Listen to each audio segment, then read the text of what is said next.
It's the SDG Podcast. Before we get started, you can check us out on the web at solutiondesign.com/podcast or find us on all the social medias, LinkedIn, Twitter, Facebook, and Instagram at Solution Design Group.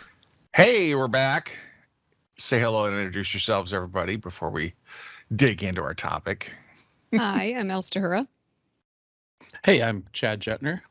Hello, I'm Peter Lawrence. And I'm Kyle Bacher.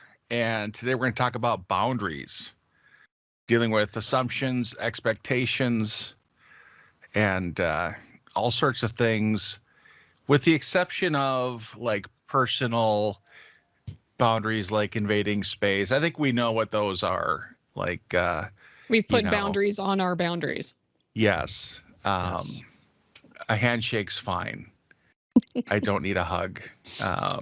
Wait, yeah. Really quick though, is it? Because I've been getting way more fist bumps lately than handshakes. I think we've actually outlawed the handshake. We're even past that. So Yep. we're not going to talk about those. Virtual fist bump, Chad. Yes. The handshake, that's just too long of contact. Too much can happen during that handshake. But we're not all gonna about anyway. pathogens. Yeah. That's like the 5-second rule. You know, hey, if food's only on the floor for 5 seconds, it's still good. That is not a thing. That is not real. Okay. So I feel like we've gotten off track here, Kyle, a bit. I mean, I think this is a record. this is, we have to first establish the boundaries for staying on topic. So yes. All right. So professional boundaries within a team, within a company, at a customer, if you're a contractor or consultant, how much can they ask of you? How much do you give them? How much And then can they ask? within that work day, how do you set boundaries on things like your working time, you know, being productive, reasonable deadlines, stuff like that, taking PTO or sick days, mental health days. It's all wrapped up in that, under that boundaries umbrella, maintaining balance. So Peter, Yes, do you have boundaries? I have boundaries. I try to limit my. I was thinking about this today, and I'm like, well, you know, if I work just like 10 minutes over, that's okay, right? Because that, but is it technically really? No, not really. But as a consultant, I've always sort of thought in the back of my mind, I will wash your car if you ask me to. If you're my boss and you say, go wash my car, I'll be like, sure, I can do that. The pay's the same, right? It's hourly. I won't be taking PTO to go wash your car, but I'll go wash your car, sure. Like if that's how you want to spend your consultant dollars, okay, we'll probably have a discussion. I'll probably mention it to my team, but that's a boundary. Like you're taking that on. But do you think it's fair? Do you think it's fair? Do you think it's good or right? No. For you to go to work it's not a fair question. To do and something. As a full-time employee, I would never go wash a car. Would you pick up my that's dry interesting. cleaning? Would you buy a gift for my wife? Not as a full-time employee, no. Those are things that are outside my employee agreement or whatever. But as a consultant, I feel like I'm more of an hourly. If you want to throw away your money, instead of paying someone $10 an hour to go somewhere and you want to pay my rate to have me go wash your car, okay. It's a poor decision and we'll talk about it, but if you want me to wash your car, you will be throwing away your money. Because I don't know the difference between wash and just rinse. well, you I run will it not through, scrub. you pick the basic wash, and you say, good enough. All right. That's no, a boundary. As a full-time employee, there's no, I wouldn't even entertain the conversation. Those I'd are be like, no. It seems like a boundary like that is something that should be globally understood. That, like, if you have somebody that's working for you, it doesn't mean that like you should give them tasks wildly outside their job role, job description, purpose. Well, it doesn't seem like you should, but I think what Peter's saying is that he would if you asked. And I think Right. Al had a very different answer to that when we talked about this earlier this week, right? Like, I'm at the point in my career where my boundaries, I'm not going to wear a pager. I'm absolutely not going to wash your car for you. I'm much more opinionated than Peter is about, what you can and can't expect from me if I'm, billing on a project at a specific customer, right? Like, yes, I will write software for you. I will be a tech lead, a software developer, a whatever, but I'm not your off-hour support, right? Like that's, No. I Nope. kind of set that. I'm not going to be on, your on-call rotation. That's, I'm a little too old for that. And there's probably a handful of other things that I wouldn't do. And I don't know, Elle, if you've got a different take on that, but it seemed like that was a pretty clear boundary for both of us earlier this week. Yeah. And I could kind of take this in so many different directions, but looking specifically at like an on-call rotation, that's something that, I mean, I've learned that is whether or not you're up for doing that and having that boundary is something that is much better set up early rather than I'll just wait for them to ask me to do on call so that I can say no. I'll wait to be on the schedule. Exactly. Yeah. At that point, yeah, you've got other conversations to have, but that's one of the things that it was one of the things that has drawn me to consulting. Yes, it comes with a lot more variety and you're basically having to onboard at a new company every couple months or so. And so there's stress with that. But the flip side is then I have a little more agency to say, okay, you're bringing me in to do this work. Let's talk about what that work is.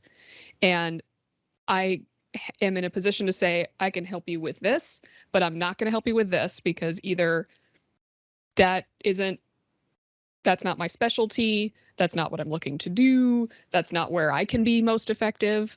Yeah. And so having those boundaries, I think, is really helpful for each of us. The other thing that I try to keep in mind, because oftentimes I am at clients by myself, I'm not sent out with a team of other people. So I also try to keep in the back of my head that it's important for me to set boundaries because if a client wants to push my boundaries, they are going to steamroll over potentially their current employees' boundaries. So it's also helpful to think about, okay, is my really taking a step back and thinking, is this work I should be doing? Is that going to start a pattern that unintentionally forces other team members into that pattern as well? Yeah, that's a great point. I've been a consultant and I've been a full-time employee that has brought in consultants. And it would seem like, if they're willing to treat me like this, what would they do to their own employees? And a lot of times it's the exact opposite. It's these are consultants. We're paying them for them so we can do what we want with them. And I was in a room with some management talking about our deadline and how long things would take. And the conversation went, well, if we have our consultants work 60-hour weeks for the next 8 weeks, we should be fine. Easy. And I said, well, this is the perfect example of the phrase, it looks good on paper. Has anyone asked the consultants if they're willing to do that? And there was this weird look like, why would we have to just like, no, they're people, there's expectations, unless that was all hashed out up front. There's certain boundaries that exist just because of what we're used to, and tacit boundaries, like a 40-hour Monday through Friday work week, unless otherwise specified, and a Right. general, somewhere between, 8 to 4, 9 to 5, like that area of the day. I like to call Anything those core outside hours. that, yeah, What anything are the outside that core hours? is, to me, needs to be discussed and figured out. Yeah, because a lot of that also brings up the question with, okay, if we just have our consultants do 60-hour weeks for 2 weeks, then we'll be fine. That can very easily turn into, we're just going to have our consultants do 60-hour weeks indefinitely. Mhm. Yes. And especially from the perspective of consultants, we are not there to be at the client forever. And so it's not a good idea to have your consultants on maintenance duties, because you want to be able to have full-time employees who can take on those responsibilities, so that, we don't have to keep paying a consultant for 6 years. Training them in on the new system or on the different system every time we get a new consultant to come in. Exactly. Yeah. Well, I think in looking at that, 60-hour work week, if you're a salaried employee, salary is like, this is all you get for the year, but Yep. it's not tied to an hourly rate. Yes. This is your yearly salary, so your week might be 40 hours, it might be 45. But if you're working 60, they will let you. Oh yeah. And Yeah. there even may be a culture where that is assumed, expected. Everybody else is doing it. Like, hey, I didn't see you on Saturday. It's like, that's because I don't work Saturdays. But sometimes when you're younger, starting out in your career, you want to make a good impression. You might be a people pleaser. You might be You want to be the hero. feeling like you have to. Yep. And it gives your employer the wrong idea of what it takes to do your job. Like, you hired me to do a job that is a person and a half job. So I'm working 60 hours a week every week just to get my work done. Anything on top of that is going to kill me. It's killing me now. Yeah, and you might not have to be doing that. You shouldn't be. I mean, you're Yeah. going to burn out. We've talked Right. about burnout, and Yeah. that is Yeah. 60-hour work weeks is a huge contributing factor. But sometimes, things happen. Like, sometimes at work you need to step up and do a little bit more than you normally would. And that is so loaded. That And phrase right there, sometimes, loaded.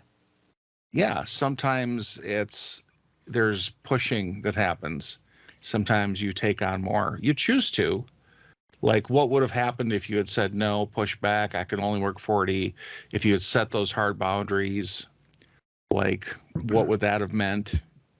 Would you So have known? Because it didn't happen. Here's what we do. Like at the start of a project, one thing that we like to do is establish team norms, right? And one of our Right. that's where we kind of set a lot of these parameters. And for us, one of the most basic ones that we put out there is core hours, right? And it's not 8 to 4, it's not whatever. It's we're expecting you to be online from 9 to 3, right?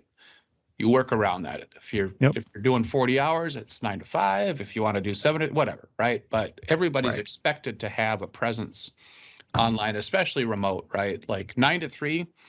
And this is, we kind of bend it if we pull in offshore resources, but Sure. general guidance is still kind of the same, right? Like if we're working on an incredibly difficult problem that we know, downstream somebody's going to have questions on, you're expected to be online from 9 to 3. I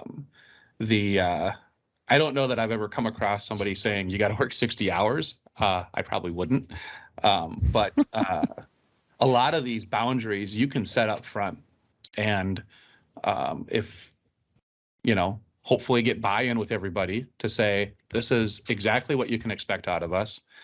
Um, and to the point of like the 60-hour thing, like I try really, really hard to make it understood that, you know, it's the 9 women can't make a baby in a month, right? Like you Right. can't keep adding resources or time to a project and expect a faster result. So that, you know, I've had to have that conversation quite a bit, and it And serves I will purpose. say, as a consultant, I've had that conversation up front a million times more than I've ever had as a Yes. full-time employee. As a full-time employee, you just kind of bebop in there and you'd be like, oh yeah, I'm going to work probably 40 hours. I got some core hours. Great. This is what you guys do. Tell me about it. As a consultant, I'd be like, all right, am I limited to 40 because that's what you're going to expect? Is it flexible? Can I Mhm. flex that 40 between different weeks? Is it expected that it's 42 every week or something weird like that? Um, and yeah, you just have to. I always have those conversations as a consultant more than I ever did as a full-time employee because I just never thought about it. And one of the things that I have to be cognizant of is like setting up that expectation. And, you know, I'm lucky enough to be placed somewhere where they don't mind if you go over, really not a big deal. But like you kind of set different bars for different folks when, you know, if one person is doing this and then, you know, I don't want to make a caricature out of the situation, but I don't, Right. you know, Yeah. you could set the expectation that, oh, if Chad is doing this, well, then we can probably just ask other folks to do it.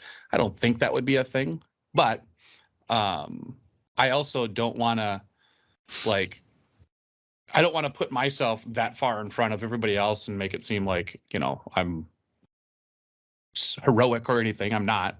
I'm just actually a little slower than the next guy, and I need a couple extra hours.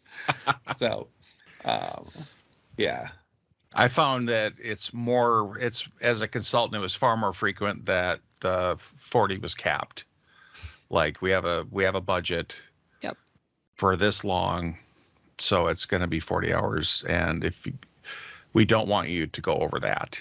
And we've talked in the past about having that cap and then having that cap blown off as the deadline approaches and they say, all right, Yes. now run. Forget this crawling stuff. Run fast. Do us 60 hours, whatever you can give us, we'll take. Yep. Yeah. And I look at everything like it's my choice, like it's voluntary. You know, showing up to work is voluntary. Now, I might lose my job, Goes. but I drive the car named Kyle. No one else is driving this thing but me. And I work here voluntarily. Everything I do is voluntarily. I want to work here.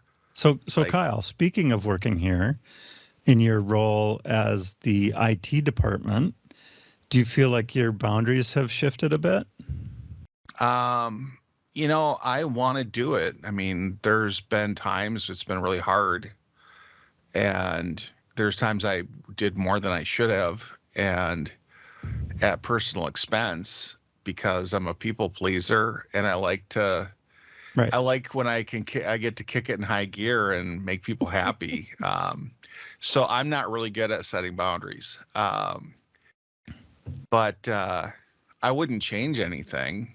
Um, but it's like all of that was, you know, the person that puts the most pressure on me to go outside of my boundaries is me.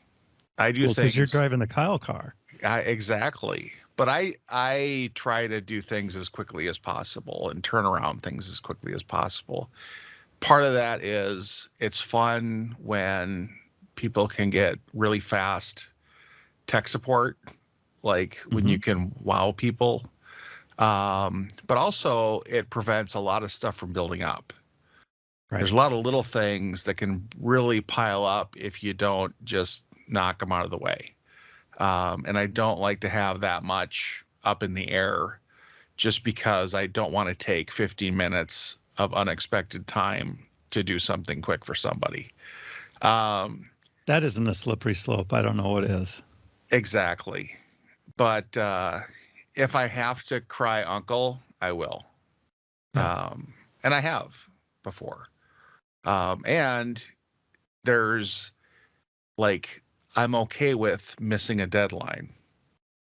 I know I promised this to this person, but it's not done yet because these other things came up and kicked it down the road.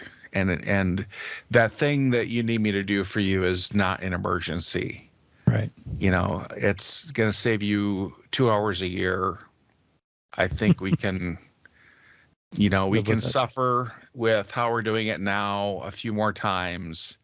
Yeah, so it's difficult. I've had times where, like, if I don't do it, if I don't spend the extra time, if I don't make a little bit of a sacrifice, then it's going to be a much bigger problem for somebody else.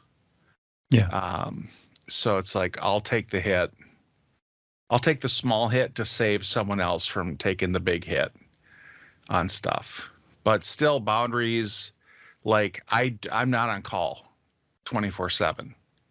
Like, after 5 o'clock, there's a good chance that you cannot find me. I'm off the grid. You wouldn't answer your phone if your boss called you? Many times I forgot to turn the ringer back on because I turned it off for the podcast. There you go. We're saving you Sometimes, with There this you go, yeah. podcast. yeah, sometimes I look at it and I go, you know what? You can wait. And I won't tell you who it is that's calling me that can wait, but We're not Aw. asking for names here. yeah. I mean, he's not asking for names, but There's some people I will answer the phone because they've been really good to me and I appreciate them. So it's like, I'm not doing anything like, I'm just watching Netflix. It's not a big deal for me to pick up and say, what do you want? but I Do think you know what day it is? that's a key thing, though. Part of the reason why it's helpful to establish boundaries up front is then as you start to build trust with other people, then you are in a better position to say, okay, no, this is an exception, we need to deal with it, as opposed to, yeah, no, I told you back then, no, this is not this is not going to fly. Yeah, I think there's if you set boundaries and then you break them or you don't enforce them, then people don't take your boundaries seriously. You're just moving them then. Then it's So it's no longer a boundary.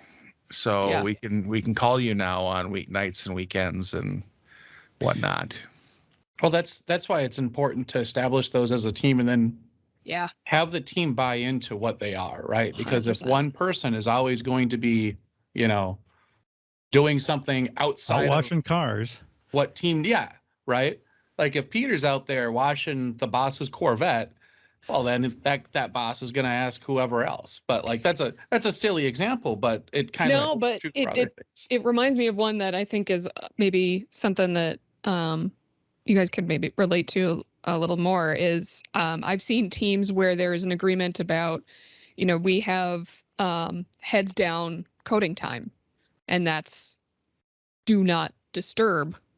And there have been developers where, oh yeah, just keep bugging me if you got questions. And so it turns into, well, they said that I could bug them when I couldn't find this documentation that I need to read by next month. Right. And I had to Yeah. bother them during their heads down time. Yeah, we actually have that expectation. Like we try to maintain Fridays as our meeting free day, right? Otherwise we get pulled into so much whatever. That's And the minute glorious. one, like we had this, right? Like somebody snuck one in Yep. and then there was another, and it's just like Katamari to Kai, Respect the right? tea.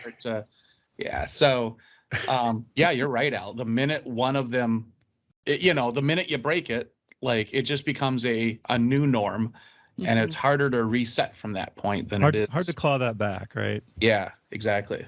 Well, it's almost, if you're the one breaking it and the team decided to establish it because it was important, and it's important that we have working time. And so we're going to have that structure time where we're not available because we're working. And then you got one team member that's like telling people to break that rule. You can call me. You'll still fine. It's kind of diminishing that to the rest for the rest of it. It's like, well, I guess that wasn't that important a thing that these guys fought for when they set this rule. It's like, so you're kind of disrespecting the team by doing that. Mhm. How do you reach out to that person and say, you know, I appreciate your desire to help everyone at all times, but we've made this rule for a reason, and we need you to respect that rule, right? Is that just take them to the side and have that conversation? Is it bring it up and stand Say, up yeah. that some people aren't respecting the work time? Yeah, You I'm say, a huge fan. Kyle, you're killing me, Smalls. Chad, you were going to say? I'm Oh, a sorry. huge fan of public flogging. The wall of shame. I honestly, for us, I just kind of, I don't, it's not, I bring it up in stand-ups. That's where I bring it up. Like, hey, just a reminder, right? Like if something happens, we're Minnesotan, right? So we're super passive aggressive. You don't stare directly at the person as you're saying it to the entire team. Right, exactly. If you were in person. I was planning on being productive this Friday, but it looks like someone has put some meetings on my calendar. So Could that be? I wonder. Yeah. That is not, like that. It's actually pretty close, Al. Almost, almost on the nose for how I handle some of those situations. I mean, I don't feel like it's wrong to have a conversation to the side, especially if you're either like at a parallel position with them or, slightly up or down, just because there's less of a, hey, let's figure out the power imbalance here. But I that's another reason why retros are great. If you have a space where the team has a chance to give feedback and potentially give feedback anonymously or framed within the context of team productivity as opposed to making it super personal. Man, do I wish I had a confidential retro at one point ever in the last 5 years. They've all been like, all right. And Peter says this. Yeah, or even better in ours, like our guy will say, who wrote that? And then there's just awkward silence for a while. Why are you asking that question? Yeah. You're I have a breaking my hard boundary. time with anonymous feedback because I have a style, I have a way of saying things, and I'm like, they're gonna figure out who said this. Like, I'm gonna have to just make this as like plain and robotic, and yeah, because we do anonymous surveys and things like that. I'm like, well, I want to fill this with jokes, which is going to be the first giveaway. Right. Oh, this one's trying to be funny. I wonder who that could be. I wonder which of the 7 people that try to be funny are. I think back to boundaries. Like, I like the idea of deliberately setting team boundaries. Yeah. I like the idea of working within other people's boundaries, like respecting other people's boundaries to help them respect yours. Like, if you're not going to respect their boundaries, are they going to respect your boundaries? And it's far better to do it first and at the start than it is to ever change it anytime down the road. And it varies depending on role too, right? Like for Peter, Elle, and I, if you're in a thing, right? Like if you're in a lead role, right? Like my boundaries are a little less defined than like an actual like heads down developer. You know, we try to like to Elle's point, we try to give them as much heads down time as possible. And everybody understands that when they don't have that, you guys don't get code, which is kind of the point, right? So it's hard to code in meetings. Yeah, so boundaries are very specific to your role on a project or on a team, and then don't like. I'm very cognizant of when I'm bothering, somebody and how I'm doing it, right? Like ollie oxen free when it comes to code reviews, right? Like we all expect to get a lot of feedback there, but other stuff, I try to stick to stand-ups. Retros are a great way to address a lot of this stuff. And yeah. What about expectations like how people are treating you? Like, do you have boundaries? Like, is there any time where you'd say, when you provide feedback to me like that, with all that sarcasm in front of everybody, like it hurts my feelings. Wouldn't it have been great if Kyle would have gotten this thing done this spring? I Boy, guess we'll have to wait. well, we're till all next here. spring. We're all still here because somebody, yeah. I don't know. It's some of those are like, just the boundaries of human decency and how you should treat people. And so I don't think you need to like establish them. But I'm wondering, you feel like you shouldn't have to go in and say, I would like to be treated as a Right. human rather than as some sort of robot that you yell at every week. But some cultures, some places you find yourself walking into can be pretty abrasive. Oh yeah, we've talked about the different badges and how some badges are Yeah. employee and some badges are not, right?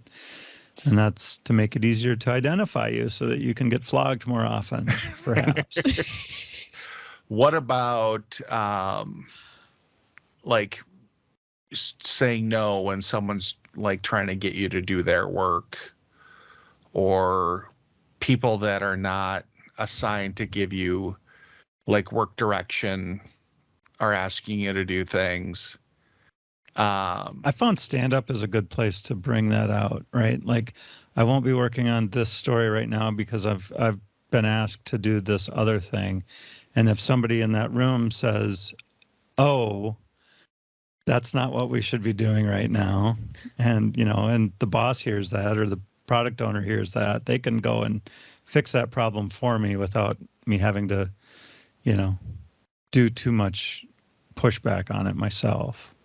Yeah, we need you to spend a month helping our rollout team convert these things user by user. Absolutely. Let me go talk to my project manager and we'll get that time freed up. Right. However, the deadline's not going to change. Our expectation of what you can accomplish in that time is not going to change. Yeah, I've had a few different occasions where team members, there was a finite set of hours, and then a team member takes work direction from somebody that is not the parking lead. Lot. Yep. They go off into their own fantasy land of requirements and features and options. And all of a sudden, I have 5 hours left to do 20 hours worth of work. And I will say Agile has helped quite a bit with that. You bring that in. It's got to be estimated by the group on the board. Everybody knows. Even a 2-person team, a 3-person team should have some sort of work area or display that shows what you're working on, and so that everybody can see, oh, this person's working on what? We're not doing that. We said no. I'm going to go talk to them now. I've been on teams where other people have asked, like, well, why do you care what they're working on? You have your stuff, they have their stuff, and it's like, well, no, we're on the same team. Right. What they do does impact me because it impacts my workload. It impacts the potential training I need to do for other people. It impacts. Why don't you care what they're working on? Right. Yeah, exactly. I think though that there could be like some personal boundaries you could set to say, I'm going to stay in my lane and not worry too much about what everybody else is doing, get involved in stuff that's someone else's problem. I'm not going to go help them. It's nice to know what they're working on, but I'm not going to go help them work on that. I'm going to work on my stuff. I overheard you're doing it this way, and I think I have a better way. Yeah. Like, let's get in a room with supervisors Right. or product owners or whoever to say, here's our giant pile of work. Right. Tell us in what order we should be tackling these things. I think a lot of that too depends on, like, if you're on a team and you've got a lead and you've got a product owner and you've got all these relationships, like the maturity level of your team lead Yes. should hopefully be helping with a lot of that, right? Yep. Like, Right. like you kind of get ahead of that by organizing the backlog of work correctly, right? And that's, if I'm a developer on a project, I want to just see a backlog and I want to just take the top thing off of there and say, Top I'll of the be able to to-do. do that. And I know that it's probably, it's been vetted. We've thrown some points on it. We know how long this work is. And we know that, like, priority wise, I'm working on the right thing. Right. And so, I don't necessarily need to worry about boundaries there, right? Because I trust my product owner. I trust my team lead. I trust that they've all done their work. And I don't have to go outside of my lane to get that, right. But when you aren't on a team like that, and I've certainly had postings like this where you are basically working solo. Like, technically you're on a team, but you're by yourself and you're getting requests via a ticketing service and through email and through phone and through text message and Slack message. Yeah. Like, then there's a lot more work up front that you have to do to just say, okay, I'm going to make a board for myself, or I'm Right. going to have a meeting with my supervisor once a week to say, let's pick the top things that I'm going to work on this week, so that then you have a consistent response to everyone yelling at you to Right. say, cool, you are 20th in line. I will let you know, or just make a ticket, put it on the board. Right. And back to your point, Kyle, where you were talking about being asked to go way outside of your comfort zone or something like that, to go work on a project for a long duration. As a consultant, I find that is the perfect opportunity to introduce them to the account exec for the account and say, you should have this conversation with, so-and-so, because they would love to have that conversation, and see if we have someone available on the bench that can do that project for you. And if you're trying to cheat the system, sneak some things in there, that'll wash right out quickly, right? And if you're not, excellent. That's an opportunity for someone else who actually does that work. Yeah. I've been pulled into, like, from SharePoint consulting to build a system that does blah blah and this, and then I'm troubleshooting someone's PC. Like, I keep getting the blue screen when I run Word on this one document. Like, and that's SharePoint's problem. How? Actually, that was a real thing that happened to me a couple of weeks ago. I was sitting in a meeting room and the guy's like, I can't get my laptop to connect to the internet. I'm like, and he handed it to me and I'm like, this is a Windows box. I don't even know what this is, dude. Like, I just handed it right back to him. And I said, good luck, man. I don't even know where to click. It's all you. So you need to have two laptops and quickly swap them for the opposite of whatever you're about to be handed. Like, oh no, that's a Mac. I don't do Mac. Sorry. Or oh, that's a Windows PC. I don't understand that. I only do Macs. It was really like that. He's like, yeah, I can't get on. I'm like, man, that sucks. Yeah. Have you tried Chad turning it carries, off and on again? All right. He carries that's a my bag Windows with experience. a few extra Macs in it, and he says, "Oh, I can fix that for you." He hands him a Mac. This should solve your Windows problems. That's right. So, do you establish personal boundaries for how you're going to operate? What? I try always. Do you really? Like, I'm not going to get involved in politics, or I'm not going to get. You'll involved. never see me spin on my heel take on faster. other people's bad days and problems and that kind of stuff. So I'm curious, Peter, because Yeah. like you said, you'll never see me spin my heels faster than if somebody's trying to get me involved in politics. Politics or religion, I'm out of there. Woo! But- I'm so busy. I hear my mom calling. Does that include like work politics or like Yep. relationship dynamics? As much as possible, yes. If I'm not gonna. I've certainly had, you know, parking lot conversations with people trying to talk them off the ledge, or you know, whatever you want to call it, is sort of like, I see you're upset. Like, let's, you know, as a team lead in the situation, it's like, okay, what can I do from a consultant team lead standpoint to help make the situation better? I'm not going to bring your cat back. I'm not going to do anything like that. But so yes, that's one of my limits, Chad. Is I may wash a car or two, but not that it's never happened. I've always said I would, but I've never been offered. Peter, these are fascinating boundaries. Like, I'm actually, but I've certainly, you know, had lots of conversations, especially with people that were upset about how the project was going, or that weren't getting their way about something. And it's like, okay, well, let's have that conversation. Let's talk about it. Let's see if we can, maybe we can push your boundary a little bit towards my boundary, and I'm willing to let that go. Or maybe we can, you know, shove that work a little bit to the right onto somebody else's plate, and or, you know, try to work those things out without, you know, having to have some sort of HR conversation that nobody wants to have. Yeah. I'm sorry. You go ahead, Al. I was gonna say, I kind of think of it like having good boundaries is a harm reduction. You know, if someone is having a really hard time with a situation at work, like they didn't get the project they wanted, or somebody isn't writing their code the way this person seems to think it should be written. Using 6 spaces, it's horrible. But tabs versus spaces. Yeah, Peter, I'm like you were.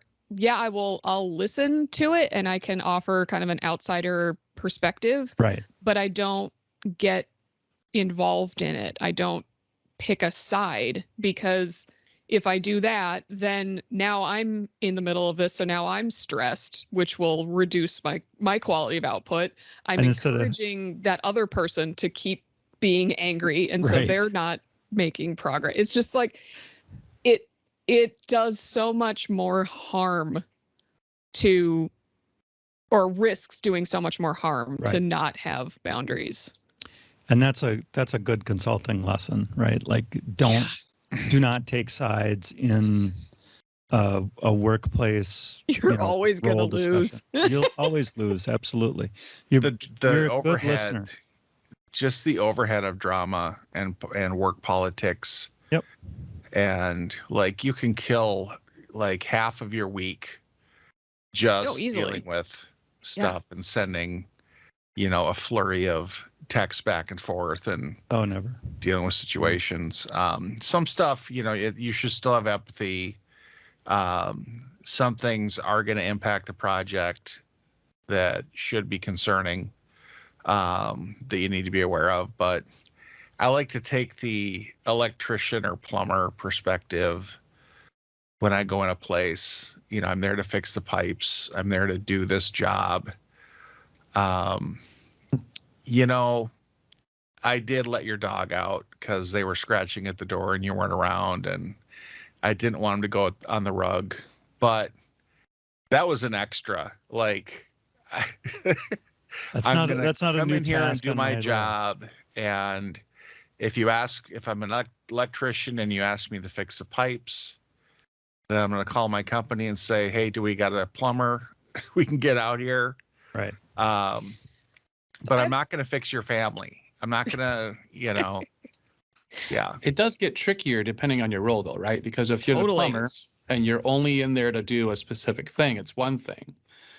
But the other side of it, like if you come in as not the plumber for the house, but the architect of the house, right, which is an actual role that we fulfill sometimes, you do actually have to get involved with a little bit of that stuff, and it's hard to separate it out because, you know, you walk into a large organization and they've got 10 different ways to solve a problem, and they've got, you know, a handful of opinions, and some of the guys are, you know, more influential about what direction you should take for, you know, a given solution. And some people, you know, aren't always the most reasonable and, you know, don't really care about whether it's the best fit. They just want their solution, you know, carried forward. We've always done it that way, is my favorite phrase, to be like, why? Why have Or- we always done it that way? Or we've Because I got say this, so. yeah, or we've got this new direction that we're going with this stuff. We just need a pilot project. Would you guys want to jump on board? And that's equally as terrifying as we've always done it this way. So it's on the one hand, I see what you guys are saying, but like on the other hand, I mean, depending on where you land within a project hierarchy, it would be wonderful to not be involved in some of those things. But Yes, Yeah, and we and I all think. No, go ahead, Peter. we all build our consulting chops over time and mistakes, right? So, just because we're saying these things now doesn't mean that we've always done it that way, right? Yeah. I haven't always been, able to say no to, a little extra work from the president or the CEO, but I certainly have gotten more experience to say, well, I've made my project a week behind by doing this thing that the CEO didn't care about, but just came out of his office after reading an article and thought it looked cool. And so, yeah, like that was a waste of a week. Why would I do that? And so, yeah, I learned a valuable lesson. Like that did not help. It totally requires also thinking about, okay, when are my boundaries going to be disruptive to other people? Because Chad, I was going to ask you, because one thing we haven't talked about yet is taking time off. And Chad's looking around like, what is this thing that you guys do that? And so, I happen to know, Chad, that you are taking some time off coming up, but presumably that comes with, if you're going to say, my phone is not accessible, client, while I'm out, there's a fair bit of prep work that you need to do to help them feel comfortable with you having that boundary. I mean, I'm super fortunate. I have so there's me and another individual are co-leads on a project. So it's a little bit easier for me to say, talk to this guy. However, my wife has already told me, hey, we're going to go to Hawaii. I know you're going to bring your work laptop. You can, she's given me permission to check in on work while she gets ready in the morning, which is a significant process. So I've got about an hour window in the morning where I can just because she knows, and this is where I'm not good, Peter, at setting these boundaries. She knows it would actually be a more stressful vacation for me to not check and to just let it go for 10 days. Yeah. Sure. Than if I just kind of like popped in for a brief hour in the morning, kept abreast of whatever's going on, and then like left it, right? So for me, I mean, if I'm gone for, if I'm taking a 3-day weekend, no, I'm leaving the laptop at home. But I'm going to be gone for, I think we've bumped it up to 12 days now. Wow. And out. I'm so excited. Yeah. And she knows that it will be like the way I work is, well, she'll allow me, she'll permit me to check Monday through Friday in the morning. Which I think ties in well to just the idea of like boundaries can be different from person to person. And sometimes there is a negotiation, like you're going into a role with the understanding like, yep, I may have to get into some political fun because the product that I'm trying to put forward includes, more efficient team production or, something like that. So 3 different teams have to agree on something and it's for my project. So I get to wrangle 3 different opinions. There's a cultural component to the project. There's a people component. And so that some of that comes with that. It's just natural. It's going to be part of it. So do you have like specific work-life balance things you keep in mind to protect your time? Like, you the best. So Chad, you in that you can't take 12 days away from your vacation or from your project on vacation without checking in every day. Otherwise you will be a nervous wreck the whole time, and that's not going to be a vacation. Right. I have a hard time working more than 40 hours a week. I'm not effective after that magic 40. And some would even question the time after 30. The magic 10. I don't troubleshoot in the afternoon. Sorry. Because that's when I break stuff. No, but you have that, you kind of have the pulse on yourself to know like when you can give, when you can't, when you can step up. Like what about meetings that are inefficient and like too frequent and it frustrates you so much. Like you're not setting the meetings, you have to be there, but you get so frustrated that it's killing you. Is that a boundary where you say, is there any way that we could make these a half hour? Yes. Yep. I have definitely learned to be like, okay, we're going to work the amount of work that it takes to do this. We're not going to work to the time that we set on the calendar. And if you want to talk about something else for that time, great. But let's put a different meeting on the calendar. Or let's not have a standing 2-hour meeting just because you really want people in the room for 2 hours to talk about the project and anything that might relate to the project ever. Like, no, we're not going to do that. We're going to have specific tasks. We're going to be smart about our time. And if you're going to invite me to a boring meeting that I don't contribute and I don't listen to, I'm going to stop attending. I'm going to find other higher priority things that somehow get me out of this meeting. And slowly I will, is it the Irish goodbye? I forget who like disappears from parties That's without. me. That's knowing. It's the Kyle goodbye. Kyle goodbye. Let's see. So, There's 60 people here. I'm not going to go say goodbye to everybody. I'm just not going to do it. I'm going to vanish. Yep.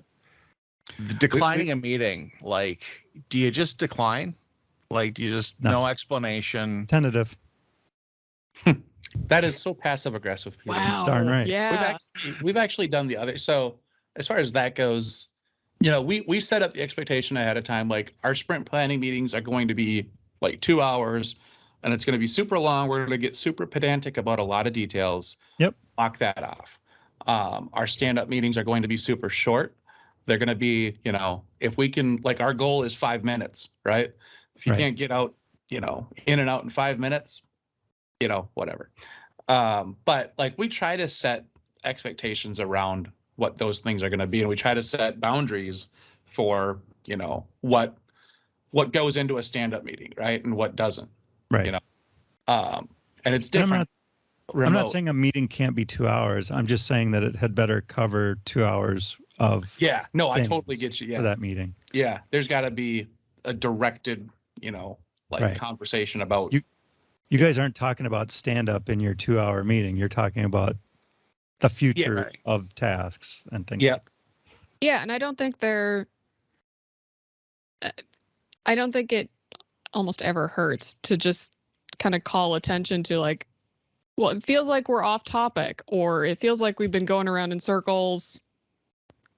Let's Those are good ways to put be it. done for now. Or like let's I've had come to back say, to this. I've had to say, we've had this meeting 5 times. Yeah. Yeah, or just like And trying to not- come yeah. back to the action items. Like, okay, if we Right. needed to meet, we needed to talk through this. Tell me what our decisions are and what the Right. next steps are. What Yeah. our choices are even. Let's get Yeah. a set number of choices that we can pick. And maybe Well, think let's about circle it. back. Let's circle back on this, and we'll throw something on the calendar, and have this same meeting again next week, and we won't make any decisions. It's like at a Nope. certain point, it's like, okay, we have to decide. We have to move forward. yeah, and if But we have an hour yeah. meeting, but we don't have an hour's worth of time, we don't need to spend an hour. And I think Right. like it's perfectly reasonable to set boundaries for a meeting. Pull Totally. Kyle aside ahead of time and go, all right, no stories, no jokes. we don't have a lot of time. We got a lot of stuff to go through. So That's right. you need to dial back the entertainment and let us just have this meeting. And I'm like, fine. Okay. All right. All right. Let's stick with the boundary of our time today and say goodbye, everybody. Goodbye, everybody. Goodbye. So long, folks. Goodbye. Solution Design Group is a digital product consultancy in Minneapolis. Check us out on the web at solutiondesign.com or look for us on Facebook, Twitter, LinkedIn, and Instagram at Solution Design Group.